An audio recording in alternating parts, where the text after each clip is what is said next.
Today I'm going to be discussing the false narrative, which means it's an actual narrative that has all the pieces and they work well together, but the information it contains is not true. Now, let me begin. About 12 years ago, when we were contacted by organizations from USC who were working under government contracts to try and determine if our theory of narrative structure could be applied to the real world, specifically in terms of terrorism and terrorist organizations, to determine what were the motivations that were driving them, how those might be changed, altered, affected by things that we could do to get a specific effect, and also to project what their next actions might be and how they might respond to changes that we would do in what if scenarios. It's pretty complex and heady stuff. We got our first contract for about $1 million from the NRO, and we worked for them for several months. And then we were also picked up on additional contracts from the CIA and the NSA. We've taught a lot of classes, we've run a lot of scenarios, and we learned an awful lot about narrative in the real world. Now, at first, we had never tried to put narrative in the real world, to use our structural ideas and see if they applied to what was going on around us, as well as they applied to stories. Because stories are closed systems. The author has control, and everything that happens is within that sphere. As long as the argument is complete in a narrative, then it will make sense and people will buy into it as being a true narrative. And that's the problem, because it's a fiction. If you have a true narrative, it feels true at that level that it makes sense, because narrative is nothing more really than our own problem-solving process codified in the conventions of storytelling. So when something rings true, it's got to first meet that bar of, does it have a sound structure? And if it does, then any subject matter that is not completely unbelievable or contradictory, which is the worst thing, any subject matter that I could see that happening.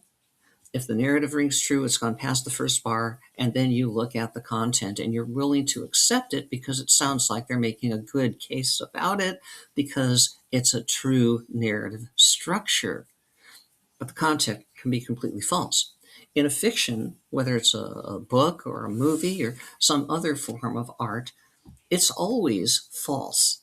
That's the thing of it, is that you have a false narrative every time you're looking at a fictional story, but the structure is true. And that's the power of story structure and also the danger of story structure. Now, in this article, since we were doing work for the government, I decided I would go explore and see a little bit about false narratives in the real world. And I explored the perception of false narratives. Why do you see a false narrative? Well, it's because of insufficient information, inaccurate information, insufficient assessment, or inaccurate assessment. And how about if you wanted to create a false narrative, or how are false narratives created, whether you did it intentionally or not? It could be naturally occurring narrative patterns, and describes how things might appear to be a narrative and there's no intent behind it, but it's actually also not a true narrative. It's not real. Transient contextual framing. No narrative is forever. Things can change, and that can mean that it may once was true, maybe once was true, but now it no longer is. Inadvertent presentation, where something you do makes a narrative false, even though that is counter to your intent. And intentional deception and a conclusion. Now, this turned out to be the most widely read article I ever wrote. It was the most popular one, and it still is today. I actually don't understand why it attracted so much attention for the last dozen years, but it did. The reason I'm bringing it up now, the reason I'm revisiting the false narrative, is because I've been following the news lately about the situation between Trump and Canada, and I began to notice that there were some excessive false narratives out there. I wanted to know what they were, why they were there, who was behind them, and so I'm going to be sharing some of that with you today. Let's begin by going to a search on YouTube for Andrew Weissman. Andrew Weissman is a respected attorney. Used to be an attorney for the federal government. He's a frequent contributor on MSNBC, well, what used to be MSNBC, and has nothing but credentials, and he's extremely level-headed and well-thought. This video up on top here, this one, that's accurate. That's for real. But this video down here, there's his main website, his YouTube channel. This video down here is not real. Listen. Is reportedly still yelling. Outside, on the trading floors of New York, Chicago, and Toronto, the silence was starting to crack. The Canadian dollar didn't collapse. The US dollar did. The S&P 500 didn't go up because of American strength. It dropped because of American isolation. Okay, we're going to leave that for a second. He goes on to talk about a meeting with Mark Carney and Trump, where it was at the White House. It was just last week. Carney came. It was not being publicized because they wanted to handle it in private. Trump gave him a portfolio that he pushed across the table without even shaking hands, says Weissman. And this portfolio had all these demands that Mark Carney didn't even look at. He didn't even open it up. And he just said, "You're not going to undermine our sovereignty." And he turned and he walked out. And that's the end of relations between the U.S. and Canada. Now, the only problem with this is that's not Andrew Weissman. That's an AI deep fake. That's all it is. It sounds like him. They cloned his voice. It looks like him. But if you go to the beginning, if you happen to see that, you'll notice he's nodding in a weird way. And when I first saw it, I thought, has he got Parkinson's? Later on, it irons itself out, but there's still a few tells from AI, but they're not going to last that long. Now, this poor guy, how does he fight against that? How does he tell people that's not me when it looks like him, sounds like him, and it's not about him. It's about him reporting the news, which is what he does anyway. But it's on this. Inside the Oval Office, Donald Trump was reportedly still yelling. Okay, now that's CNB Now is the name of the YouTube channel. So I opened them up here, take a look at them, CNB Now, and you can see that's what we've got right here on the screen. But look, this is all the videos they have. And in fact, if you look at the oldest video, they've only been up for 5 days. When I encountered them, they've only been up for 3. And they are deep faking at first Andrew Weissman and then some other people and reporting news that is incendiary and not true. Why is it not true? Well, Mark Carney and Donald Trump have not met in person since October 27th, 2025. If you take a look at any AI search or Google search or Bing or any of these things from Microsoft, you'll find that they haven't met in person for 6 months. And yet they're talking about this meeting at the White House. And it's so believably done in the voice and persona of people you trust that you buy into it and everything that was said about how it all blew up and now everything's falling apart. Okay, we'll talk about who might be behind this later. But this isn't the only station that's doing this.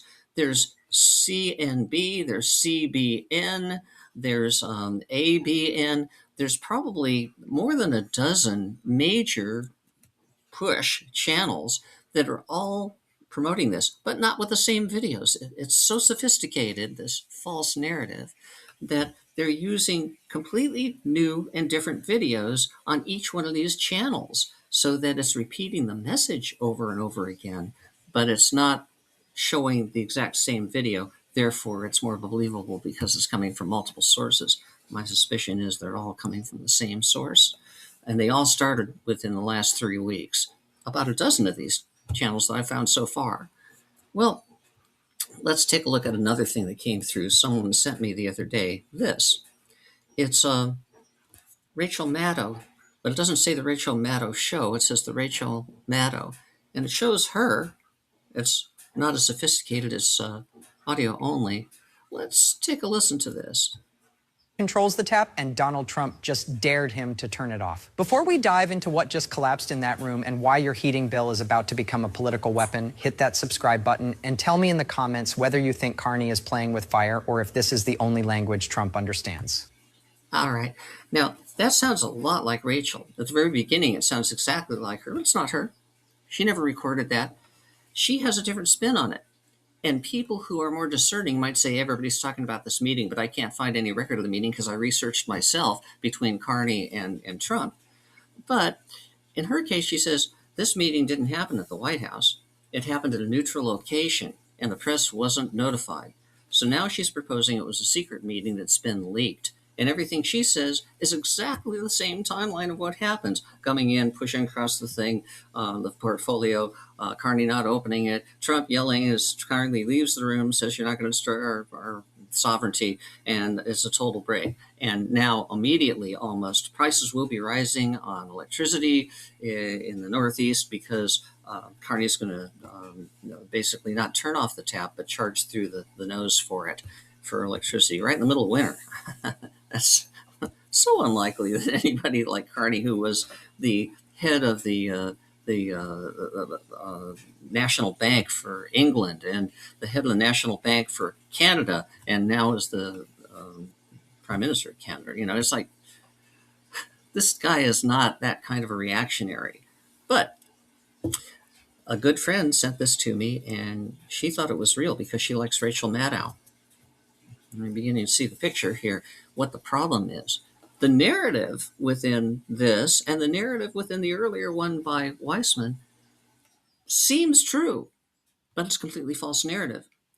It seems true because, first of all the pieces are there. The argument is there, and it's based on what we do know about people in the real world and their attitudes towards each other. It just says this thing caused those things to explode out of control, and now there's a big rupture.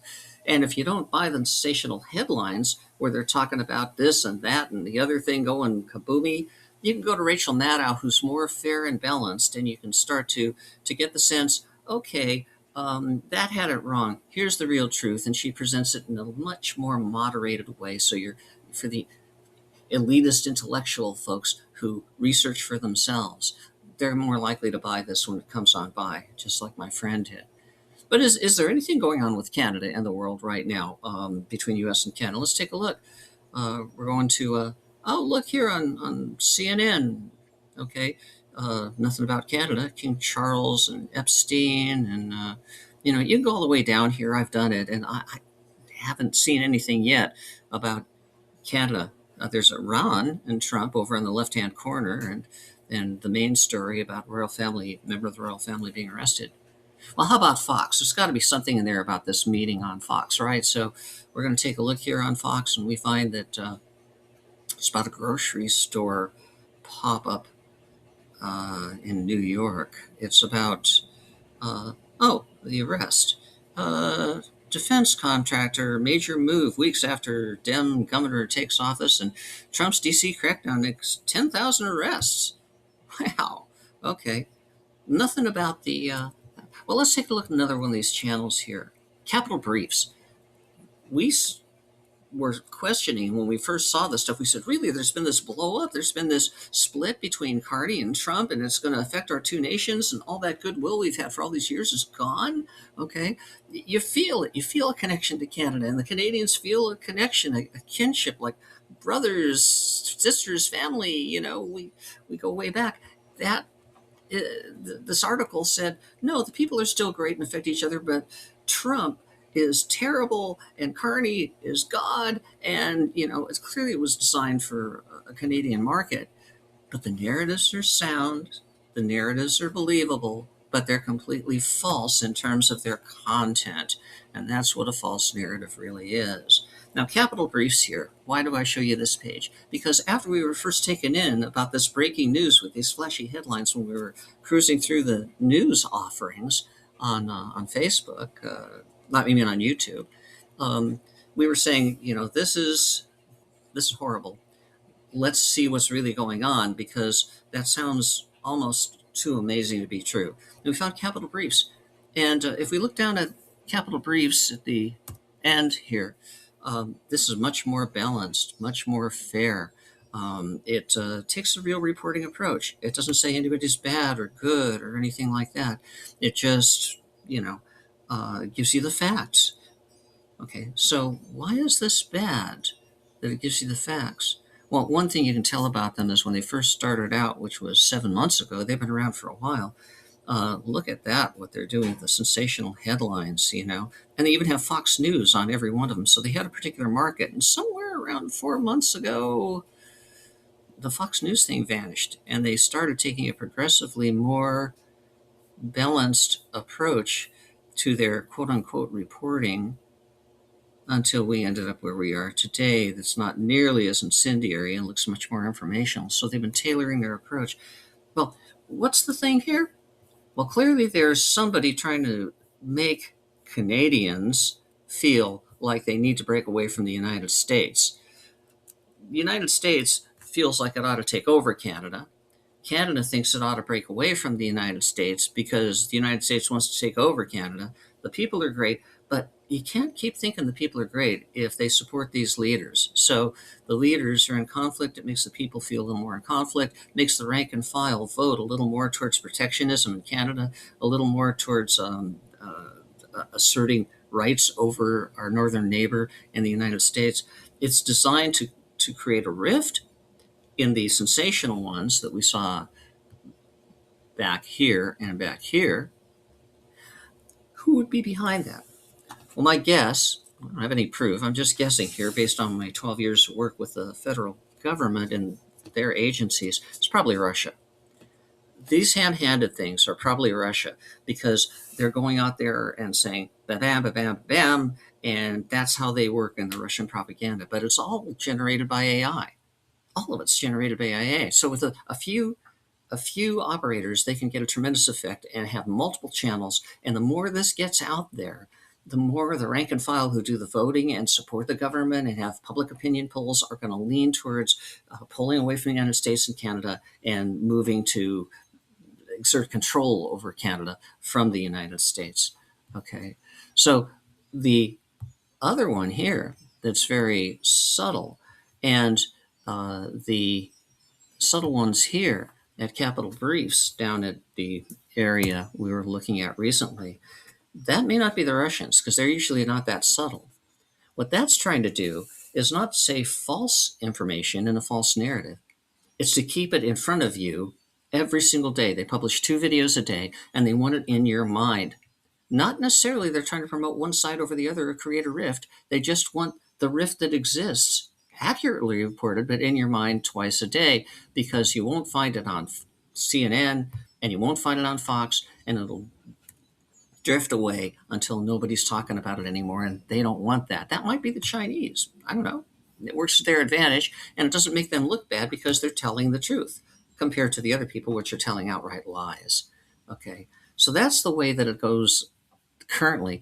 And I want to take a quick look at my recording here to see how many minutes I have left. Okay, we're good. I tend to, you may notice I tend to get a little long-winded. I want to move just for a few minutes into the notion of where this is going to go.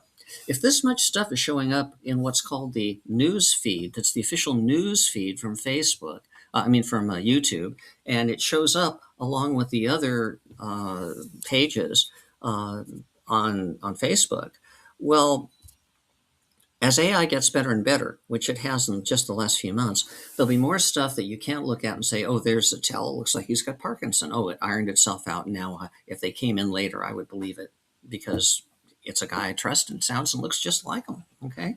So as this gets more and more sophisticated, very quickly, it's going to be a situation where you absolutely cannot tell that it's deep fake AI. I'd say, next month after, it's not going to take long. And when this happens, well, it still takes an army of people to make these, even with AI, to tell it what to do, tell it what to create, put it all together, edit it so it makes sense, create the graphics and everything, and put that up there. Even though they use AI to do all that, it takes a lot of manpower, and it takes, for an effort like this with multiple channels and 2 videos a day on each channel that are different than the ones on the other channels but have the same message, that requires a nation state at this time. You're only going to have somebody like Russia or China. We're the only large ones who have experience doing this kind of work, which is known, and also the resources to pull it off, and also the most to gain. so that China can continue to snap up those nice contracts for electric vehicles in Canada, which they just did for real. Okay, and they can start accepting inputs from Canada, so it won't go to the United States anymore. The soybeans will all go there. What'll happen to the oil tankers? Those might actually start going as soon as the contracts are up out to Europe, because Canada is now opening up trade agreements with Europe so that it doesn't have to rely on the US. It's not saying we won't trade with you, but just that we don't have to trade with you. So, all right. That's where it is now with AI, and probably for the rest of this year. But there's something else coming in AI, AGI, okay? And that's the next generation. That's where you're, if you look at some of these AI stories about the evolution of AI, it's AI, AGI, and then super AI, okay? And that's Elon Musk is quoted as saying, and I don't know if the sources are true, but he's quoted as saying that AI by the end of this year will be as smart as any single individual on Earth. Wow. And by the end of next year, AI will be as smart as all individuals on Earth put together. Yeah. Think about how big a magnitude that is. Well, all right.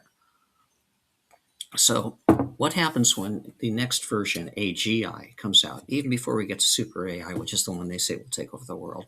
That'll be another talk we can have. Speculate on that.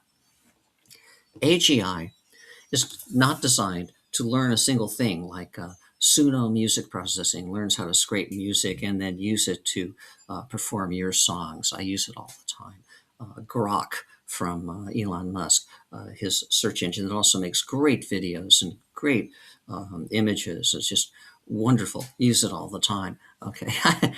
I'm not talking whose politics I agree with. It's a tool. These are tools. I use them. Okay. And the thing of it is, AI can learn one thing at a time and learn to do it extremely well. But it doesn't have context. It doesn't have situational awareness. It doesn't really look at all things and carry that knowledge into what it decides to do. AGI does. That's the difference. It learns something in one area and it applies to all other areas. It understands what's going on here, and then it looks at all the other information it has, sees all those other patterns, and draws that in from other unallied fields, like things from medicine, things from politics, things from somebody's scrapbook of their early photos. Everything it knows about it, just like we do with our brains, it will pull it in and use those patterns to overlay what it's doing currently to enhance it, get more perspectives, make it more well-rounded, contour it, as they say these days in photos, where they make faces pop out by adding a little extra lighting and shadow, contouring things. Okay, AGI will be able to not only make these images that a human has to deal with, it's a turnkey solution to the propagandist. AGI will allow them to say, this is the effect that I want to have on this group of people. AGI will write the stories, it'll narrate the stories, it'll create the visuals, it will edit the visuals, it will create a video that can be uploaded, it will falsely create multiple channels on YouTube, multiple pages on Facebook. It will put its stuff there, and it will do it regularly, twice a day, to achieve just what you want until you tell it to stop. No human effort required. And that's coming in about a year and a half when AGI rolls around. What effect will that have? Let's check our time again because I don't want to run over. What effect will that have on our society, on our culture? Already, you can't trust what you see, just like my friend did with Rachel Maddow. Okay. You can't trust what you see, just like we saw over here with Andrew Weissman. You can't trust what you see. You can't trust what you hear.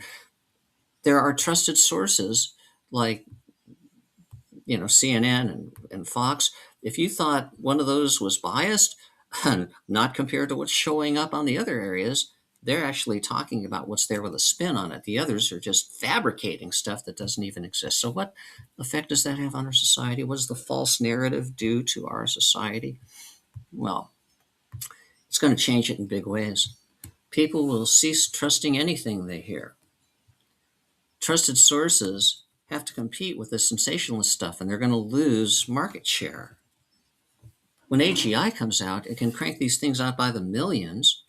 already you've seen how much AI stuff with animated cats dancing and things, and strange people morphing into weird stuff on YouTube, and also in the reels that you see on Facebook. All of that is happening. It probably accounts for at least 25% of everything that's posted on those two platforms right now. But once a GI comes out, they're going to flood the market and push everything else out, because it's going to know the psychology better than any human will, better than all humans, as Elon Musk says. And it will be able to target exactly the audience it's looking for.